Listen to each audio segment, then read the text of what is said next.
Capita che dopo un po' di tempo la nostra casa ci sembri fredda, impersonale e che non ci rappresenti più. E allora, come dare carattere alla nostra casa sarà l'argomento del video di oggi.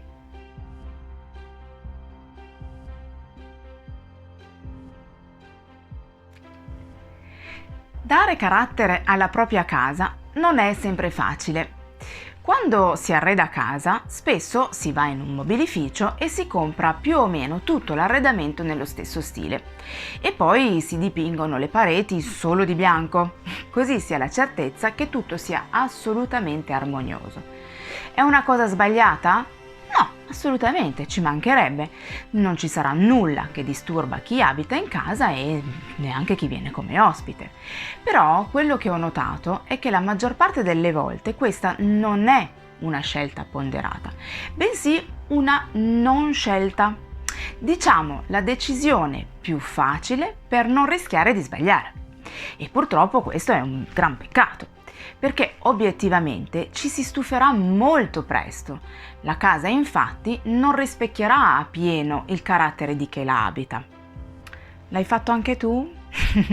Se così fosse, vediamo ora come puoi modificare le cose dando carattere alla tua casa, ma soprattutto facendo in modo che ti rappresenti davvero.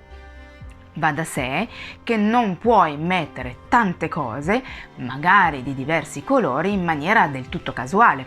Sarà come un pugno in un occhio e quindi davvero visibile e in qualche modo anche fastidioso. Allora, come puoi fare per creare ambienti unici che davvero ti rispecchiano appieno?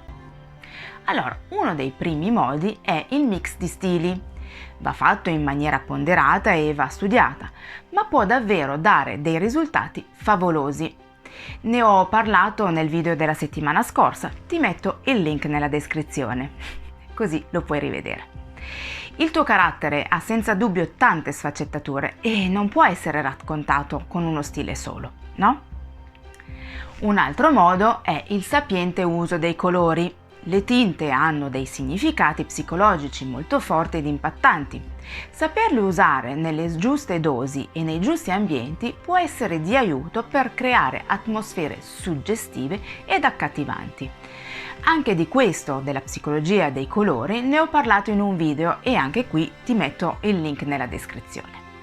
Personalmente sconsiglio l'utilizzo di 1000 colori diversi, benché in stanze differenti, e se proprio lo si vuole fare allora vanno usati colori un po' desaturati per non appesantire troppo.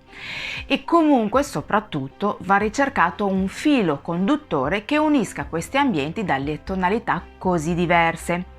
Quindi, in questo caso, mantenere per esempio lo stesso stile d'arredo potrà risultare vincente. Abbiamo già tanti colori. Potresti poi considerare di inserire qualcosa di handmade, qualcosa di fatto da te, di riciclato, di ripreso, di modificato. Più personale di così, che cosa ci può essere?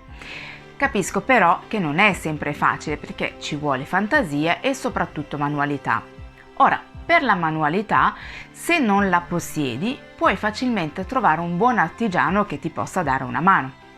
Per quanto riguarda invece la fantasia, libri, riviste di settore, negozi di arredo, ma soprattutto mercatini di antiquariato, non li sottovalutare. Ci sono davvero molte cianfrusaglie, ma capita di trovare anche delle cose molto interessanti. Insomma, tutte queste cose sono fonti inesauribili di idee e di spunti. Attenzione però, perché il rischio è che ti piaccia tutto e quindi di fare di nuovo un potpourri tutt'altro che armonioso. Ecco quindi che affidarsi ad un professionista della casa potrebbe essere la cosa migliore da fare. Saprà ascoltarti, capirti e quindi dirigerti verso le scelte migliori per arredare casa tua in maniera che ti rispecchi al 100%. Lì ti sentirai sempre a tuo agio e chi ti viene a trovare amerà la tua casa quando anche avesse gusti totalmente diversi dai tuoi. Questo perché parlerà di te.